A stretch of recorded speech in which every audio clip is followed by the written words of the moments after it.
Hello and welcome back to my channel. I'm Tiara Daly, a young adult science fiction and fantasy author, and today we are talking about all of the books I've read in 2019.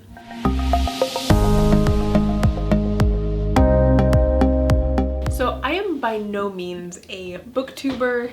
I have no intentions of becoming a booktuber at this moment, but I figured at the end of every year I can at least talk about all of the books I've read because I still like talking about books. If you're interested in hearing what I have to say every month when I read books, I do have a newsletter that goes out, and every newsletter has a book review in it, and you can sign up for that in the, I'll put a link in the details below. Otherwise, I will just sum them up at the end. So at no point in these reviews do I plan on being spoilery, but if I do feel like something spoilery is coming up, I will let you know ahead of time so you can kind of skip ahead a little bit. So come along and find out everything that I read this year, what the books were, how I felt about them, and which ones I DNF'd. So my January read was The Loneliest Girl in the Universe by Lauren James. And I'll put like an image here so it can stay up without me just like sitting here and holding it the whole time. It is about a girl named Romy Silvers, who is sort of stuck isolated on a spaceship that her parents and the crew went through a catastrophic event. They had been sent out from NASA Earth in search of another habitable planet, but something happened, leaving Romy as the sole survivor on this ship. However, Romy just heard word that there's another ship that is faster and catching up to her and hopefully help her through continuing on looking for a habitable planet. So it's kind of going through all of the things that she has to deal with on the ship, what it feels like to be so isolated, as well as what it feels like to meet a person for the first time. The books that are only about one character have a potential to be boring, but I think this author did a pretty good job. She went through with fan fictions that the character writes, split up with audio recordings that are coming from Earth, information about one of her favorite shows, and letters and audio takes from the incoming ship and everything. So I think that, plus all of the things that the character is dealing with on the ship, I feel like she broke it up enough, and none of the little segments had any extra information. There was nothing extraneous. Everything was really tightly edited, and I think jumping through it very quickly was very helpful. So after spending so long with Romy in her isolation, I felt the climax was a little bit jarring. I won't be spoilery, but I was expecting kind of a quiet ending because for whatever reason I felt like the book was a little bit quieter. It's a little bit more literary. When we got to the end, it went hard adventure. So much happened, and I think in a way my feeling jarred is how Romy would have felt too. So in a way it worked, but it was a little bit of a surprise. Then some of the end, the revelations felt a little bit forced, and there was a causal relationship between faults and accidents that didn't quite line up. But overall, I think it was definitely worth a read. It's a very small book, like it's not a huge book. It was a very quick read, and I actually really appreciated it at the time because my January was so busy, so I really liked the length of it and I was able to get through it really quickly, so I would actually recommend it. My February read was Scythe by Neil Shusterman. I DNF'd this book. You can see that I have not given up on it. It's like halfway through, but it's also halfway through. I will explain why I DNF'd it. And if you guys think that I should continue on with this book, because I know Toll just came out, which is the finale in the series, and everyone was really excited about it. So if you think I should keep going on this book, let me know in the comments. But I will tell you why I DNF'd it in a second. So I'm just going to read a little bit of the back because I think it does a good job of explaining what it is. A world with no hunger, no disease, no war, no misery. Humanity has conquered all those things, and has even conquered death. Now scythes are the only ones who can end life, and they are commanded to do so in order to keep the size of the population under control. So the concept of this book is so friggin' cool, and the first chapter had me like hooked. I was drooling for more, but the second chapter was not as strong. Regardless, I pushed through it. Two of the main characters are named Citra and Rowan, and they are chosen to apprentice a scythe. And they float somewhere between not really wanting this job because it involves killing people and feeling morally obligated because it's considered an honor. So you end up with two main characters that don't really want the thing that's happening to them, and it's like a negative want the entire time. They want kind of to get out of it. They don't really want to win the apprenticeship. I just felt like for the first half of the book, they never actually did anything, and they never really wanted anything. And it's so important to give your characters a goal that they individually want to reach, but they end up spending a lot of time with a negative goal of something that they just don't want, that it was hard to root for them. So it wasn't until about the halfway point in this book that the characters actually sort of began to want something. But by that point, I didn't care anymore. So let me know if this gets better and if it's worth a read. I've talked to a couple other people that didn't think I was wrong, even though they had gotten to the end of it. So let me know if I should keep going with the series. So for March, I had two books that I read. The first one was Vicious by V.E. Schwab. I had followed her on Instagram long before I'd read any of her work, and I love her just as a person. I love her writing advice and how real she is about the industry that she's writing in, which is what prompted me to pick up one of her books, and I chose Vicious first. Vicious is about two brilliant young men named Victor and Eli who went to the same university together, and they have a shared interest in a correlation between adrenaline and near-death experiences, creating superhuman capabilities. Research ends up kind of snowballing on them as they try to turn themselves into extraordinary humans, or EOs as Schwab calls it. And they end up with this kind of ragtag found family of a little girl who has an extraordinary power, a escaped convict, and an undead dog. I would call this book an understated superhero story. Her writing is so literary, and she feeds the reader these tiny, subdued little nuggets of information from chapter to chapter. But I think it was her character work that really kept me reading. They all felt like real people, and they all have these extraordinary abilities from a thesis turned science experiment that really kept me hooked. Plus, one thing that V.E. Schwab does that I really like is that all of her chapters are cut into these little tiny segments so that I can read a tiny bit at a time, and it's really helpful when you have like a really busy life. Definitely recommend Vicious. Definitely recommend. So another book that I read in March was Still Me by Jojo Moyes. This is the third book in a series. The first book was called Me Before You, and then the second book was After You. And since I'd read those two and this one came out, I was very excited to pick it up. This book is about Louisa Clark, who I won't go over what the whole series is about, but she is on a journey through life. This particular book is about her getting a job in New York and deciding to travel across the pond because she lives in England, and taking up work here, where she doesn't know anybody, she doesn't have her family with her. Her new budding relationship with her ambulance man named Sam. Did I say ambulance weird? I did. I said ambulance, didn't I? Her ambulance man named Sam, who is still also back in England, so she's just kind of on her own, and she's got this new job in New York. So the first book was amazing, loved it, and the second two books were admittedly a little bit lackluster compared to it. I think one of the reasons is because Me Before You dealt with these heavy life and death issues. It revealed darkness from Louisa Clark's past that she had to overcome that directly correlated with the main story. And in the end, it left her a completely different person.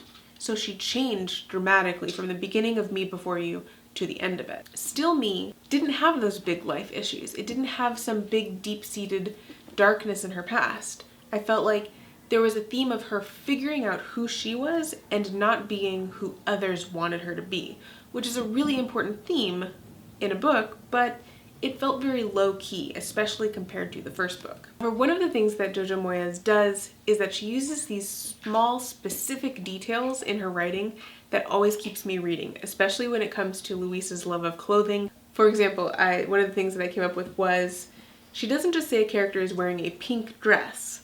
She's wearing a rose 1930s ruffled chiffon. You know, it's just so specific. And I think that that's actually one of the things that really kept me reading through this whole series. In the end, I think I'm happy to have read the series. I love Louisa Clark. I love her journey. I would like to see her dealing with more heavy issues. And I probably would pick up another Louisa Clark book because I love the writing. But the first book was a real whammy. It was a real beautiful book. The rest of the series wasn't great, but if you like the writing and you like Louisa Clark and you're interested in her journey, I think it's still worth a read. My main book was The Disasters by M.K. England.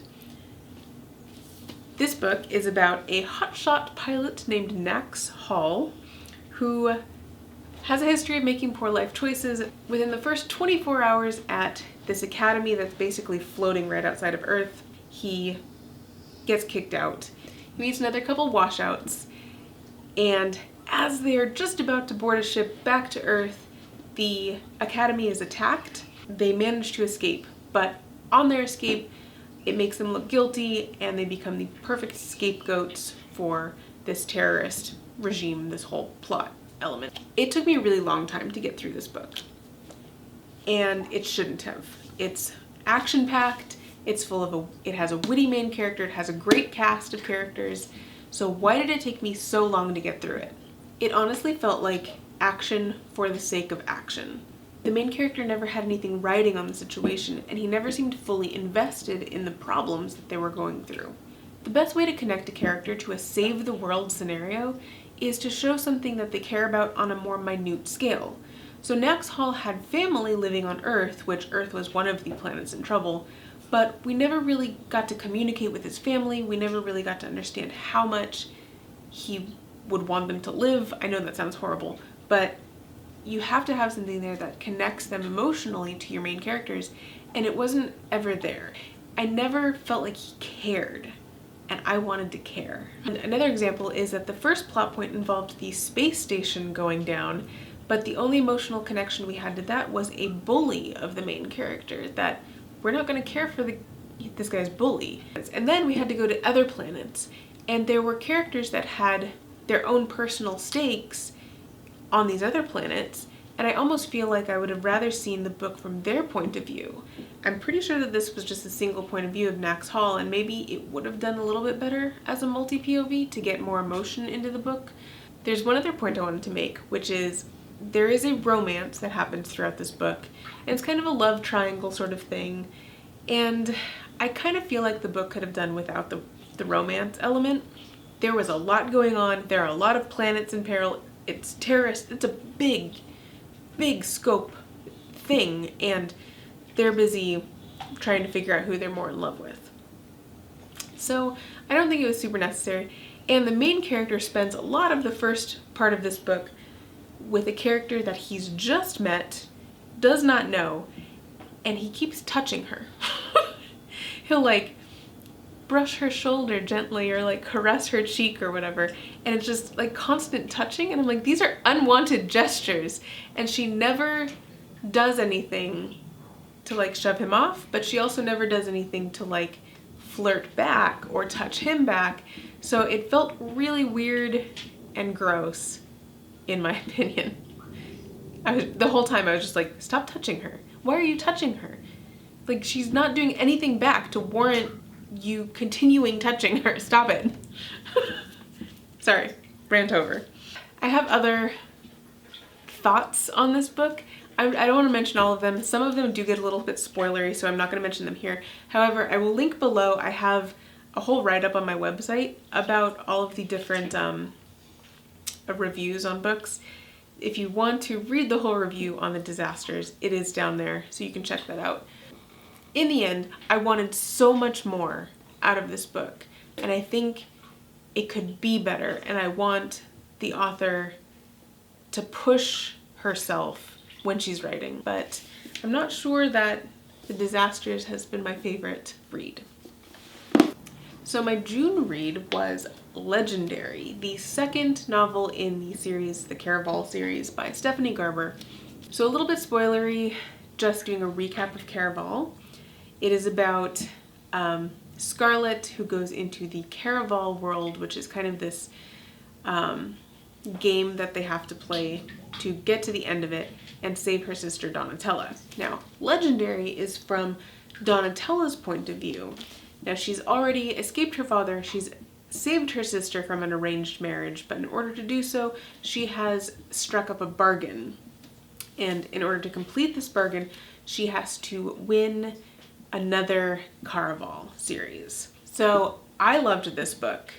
I flew through it. I love her like delicious writing where by the end of it, you feel like everything is coated in honeymead. You know what stars feel like and what magic tastes like. And everything just feels like it's coated in confectioner's sugar.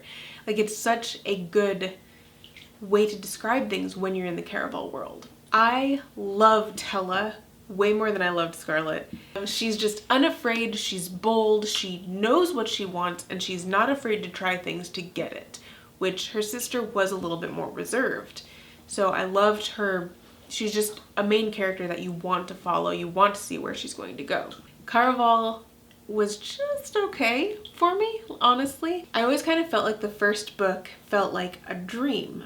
Like the author had a dream and took some of these wafty images from it and wanted to turn it into a book. But Legendary did not feel like that. Legendary felt like well thought out. It felt like a book. It didn't feel like a dream at all, but it still had those dreamy qualities to it that Caraval has. The only thing that I missed was Scarlet's ever-changing dress and her ability to see colors, which is really cool Scarlet-focused thing. And Donatella. Tella didn't have those, so I kind of missed that, but I wasn't too upset about it either. I do feel like the novel was a little bit on the simple side, plot-wise. Don't tell Stephanie Garber this, because I know how hard it is to make a novel feel simple, so I'm sure she worked very hard to make it feel that way, but it did end up feeling that way. I also think that Tella had a lot more interiority, like thoughts and things that are going on in her head than we really needed. I think she did a lot more thinking and a little less doing than I would have liked, but she did plenty of doing too. It was fine. I loved the book. I read it extremely fast and immediately went out and bought Finale. Which brings me to my July read, Finale, the third installment in the Caraval series by Stephanie Garber. So obviously we might get a little bit spoilery because if you haven't read Caraval and Legendary, you might not even want to know what Finale is about yet. So if you have not read those and you want to, I would just skip this review entirely because I don't want you to be spoiled.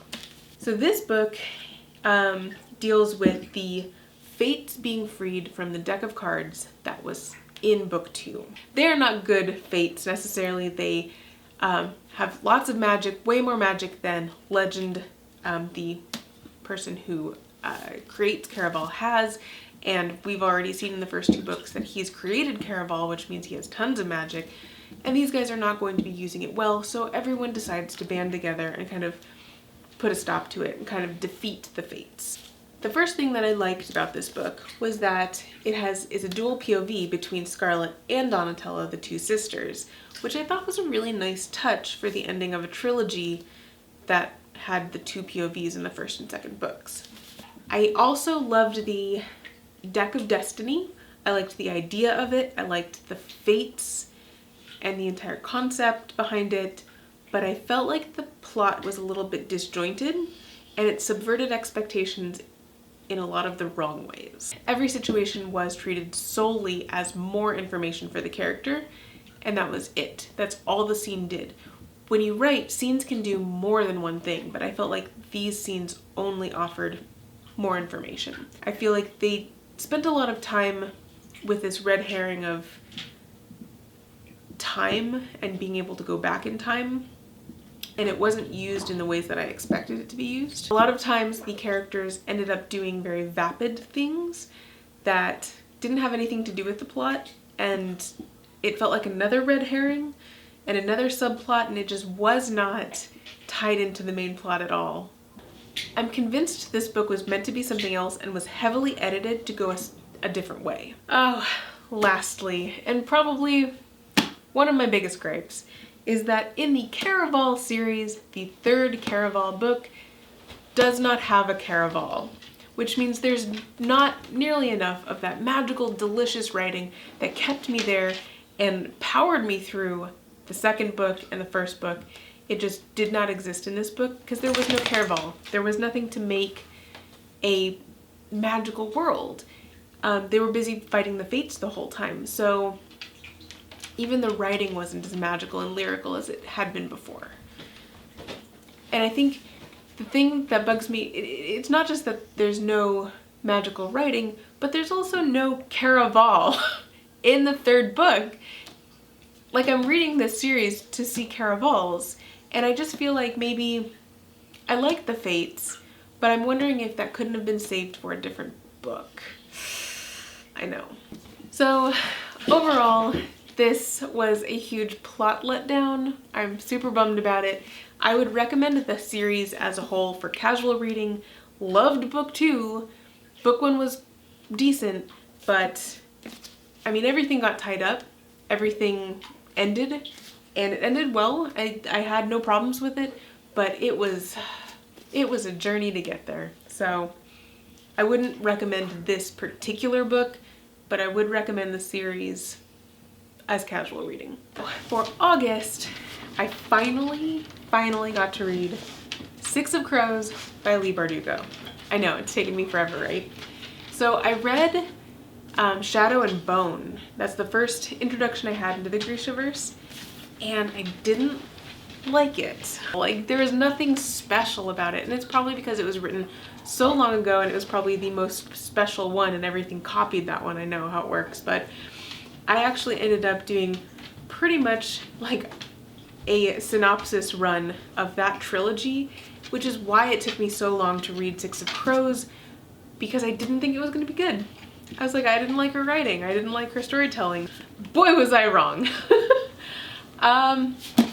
This book is about, it is a young adult fantasy. It is young adult. It is a young adult fantasy about Kaz Brecker and his cast of ragtag found family criminals who have gotten this, they've gotten a job to go do this extremely dangerous heist, and obviously they are all at each other's throats, but they're all also becoming friends at the same time, and it's definitely the type of book that I love reading.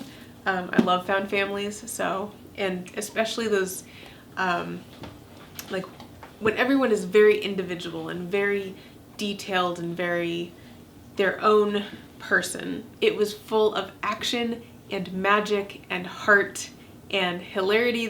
The characters were great. I thought they were really well-rounded. I thoroughly loved rooting for the bad guys. For once, I'm here for that delightful gray area. And I think that the plot itself was well-rounded. It was well-edited. I don't think I saw any dropped plot threads, although I can't quite remember, but it was a tightly shaped book, and I felt like there was a good well-roundedness to it. Of course, there were a couple things that I didn't like, but most of them were near the end, so I'm not going to talk about them here because I don't want to be spoilery, but I thought there were a couple things that I was like, this probably could have been done a little bit better, but I'm not going to complain. I loved the book. I can't wait to get my hands on book 2 next year. So my September read was Heart of Iron by Ashley Poston, and it was DNF'd. I got maybe a fifth of the way through it, and the bookmark's still in it, and I think I will probably give it another chance at a later date, but I could not get into it. Let me tell you what it's about first. So it is about 17-year-old Anna, who is a scoundrel by nurture and an outlaw by nature. And found as a child drifting through space with a sentient android called D09, Anna was saved by a fearsome space captain and the grizzled crew she now calls family. But D09, one of the last remaining illegal metals, has been glitching and Anna will stop at nothing to find a way to fix him. Yeah, I was really excited for this one. It's a young adult space opera. It sounded like it's full of adventure and heart, but I could not get into it. I felt like it was all action and there wasn't this moment of pause for me to care about the character. Obviously this is a theme in my DNFs because if I don't care for your character, I don't care about the book or the plot and I will stop reading. So because I couldn't care about the character, I couldn't care about the goals, I found myself spending more and more time not reading the book and not caring to really go back to pick it up again. Also, there were a lot of typos in that first fifth, or whatever that was, that first small amount of the book. There were so many typos, and it was really starting to gnaw at me. I'm usually really picky when I pick up, especially young adult, but space operas in general, because I'm writing a young adult space opera. Well, written, I'm editing it now, but I was right in the middle of an edit at this point, and maybe it wasn't the right time for me to read it. So if you think that I should pick this book back up again, if you think it gets better, if you think it's worth it, let me know. If you think I should read this one over Scythe first, or Scythe over this one, if you think I should read both, let me know in the comments. So my October read this year was Wilder Girls by Rory Power. I wanted something kind of creepy-ish, kind of give me that Halloween vibe for the Halloween month, you know? And I think that this worked perfectly. I flew through this book. Let me read just like the beginning of the synopsis so you kind of know what it's about. It had been 18 months since the Raxter's School for Girls was put under quarantine, since the tox hit and pulled Hetty's life out from under her. It started slow, the teachers dying one by one, infecting the students. It turned their bodies strange and foreign.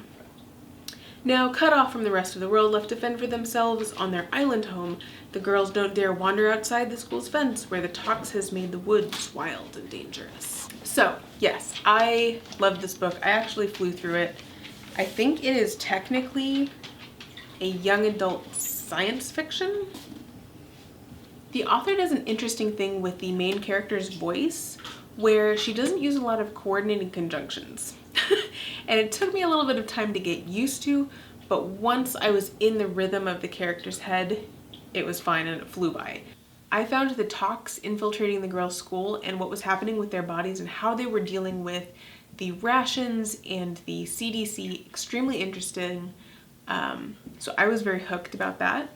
I think there was only like there's only one dropped plot thread or plot, maybe not a whole thread, but there were a couple elements that got dropped that I feel like I'm a little upset about. Like I wanted them to be more, but it wasn't that big of a deal. Additionally, the end was not completely tied up in this novel, probably to leave room for a second book, which is fine, but I kind of feel like this has such a literary feeling to it that it would have made a really strong standalone novel.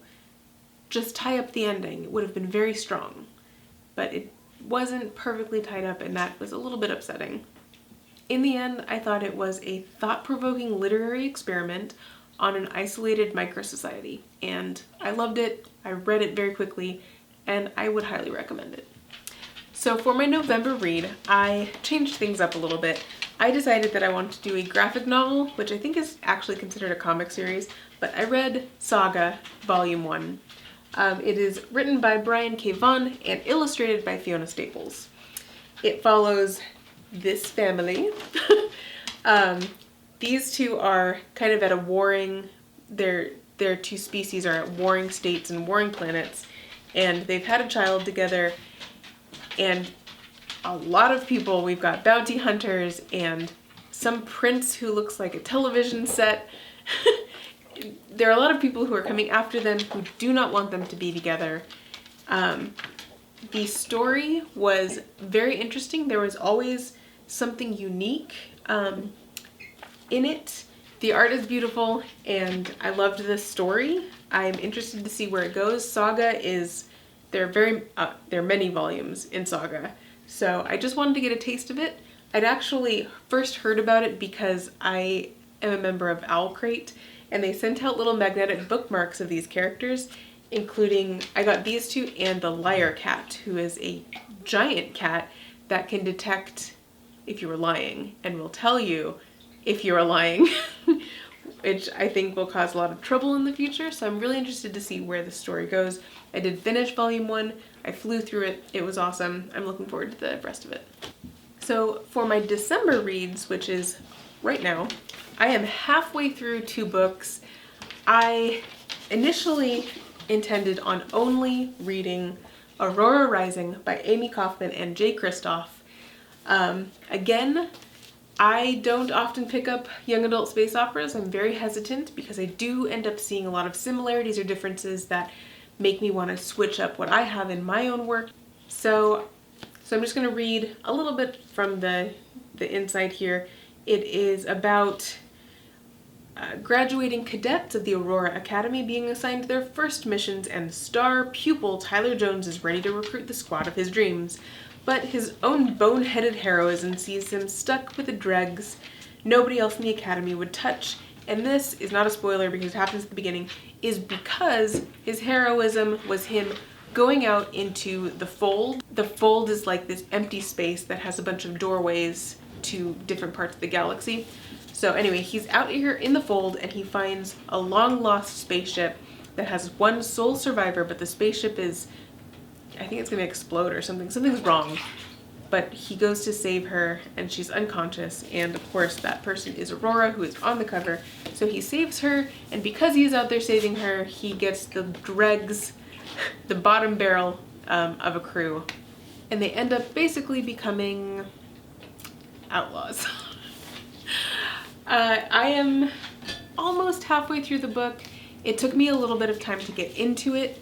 It is multi-POV. There are a lot of points of view, and it feels very like the points of view really break the tension a lot of times. And while you're just getting into one, it'll cut and then you're somewhere else. So I'm not loving the points of view on it, so it took me a little while, but the plot has really picked up, so I'm very interested to see where it goes. So I will continue reading this.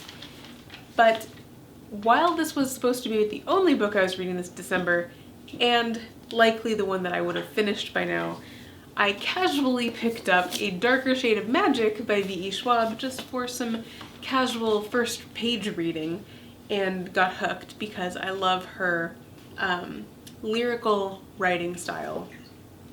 Now this book is about 4 different Londons that are kind of alternate universes of Londons, and it's about one person who can work the magic to be able to get through and like transport himself through them. And he ends up finding a stone that has like raw magic in it, and he has to figure out what to do with it. That's pretty much where I've gotten so far. I'm about halfway through. So this book also took me a little while to get into. It just took a while for the first plot point to really come into play, but I love the way V.E. Schwab writes. It's very lyrical, it's very literary, and I also loved the characters. I knew I would love Kel, and I knew I would love Holland, love to hate Holland for now. And of course I love Lila Bard because she is all about adventure and wanting to escape, and I felt just personally drawn to her. So those were the things that have kept me reading up to the point of that plot point, and now I'm hooked. So hopefully I will finish these by the end of December. If you guys are interested in seeing how I feel about these 2 books when I get to the end of them, definitely sign up for my newsletter because I will probably be sending that out very soon. I do send it out once a month. I'm going to move into sending it out at the beginning of the month. So you'll see probably reviews on these 2 in my January newsletter. So if you want to sign up for that, that's down below. See how I feel about those. Otherwise, you're going to have to wait until next December when I do the full wrap up again. I have loved talking about these books with you guys. If you want to have a conversation about anything that you've seen today, let me know in the comments. And if you think that I should pick back up Heart of Iron by Ashley Poston or Scythe by Neil Shusterman, let me know, and maybe I will. But yeah, that's all I have for you guys today, so I will see you guys next time. See ya. You just gonna stand here the whole time, babe? Oh, sleepy face. Okay. Did I move? I feel like I'm drifting this way. Get back on my seat. So, I have a story about this shirt. I bought it because it says joy and I wanted something kind of like holiday-ish, and it just made me think of the holiday and sparkles. You know, I thought it had sparkles coming off of it. Well, when my husband got home seeing me wearing the shirt for the first time, he was like, why does it look like your joy is going through the snapping? Like from Avengers. Like it's disappearing. And then, because I had a friend over at the time, he was like, yeah, I kind of got this disintegrating joy vibes from your shirt too. And I was like, awesome. But because I'm me, I am both pleased about it being joy that has sparkles, and now I'm pleased about it being casually nihilistic too. So, win-win. That's my story about my shirt. That is nihilistically cheerful.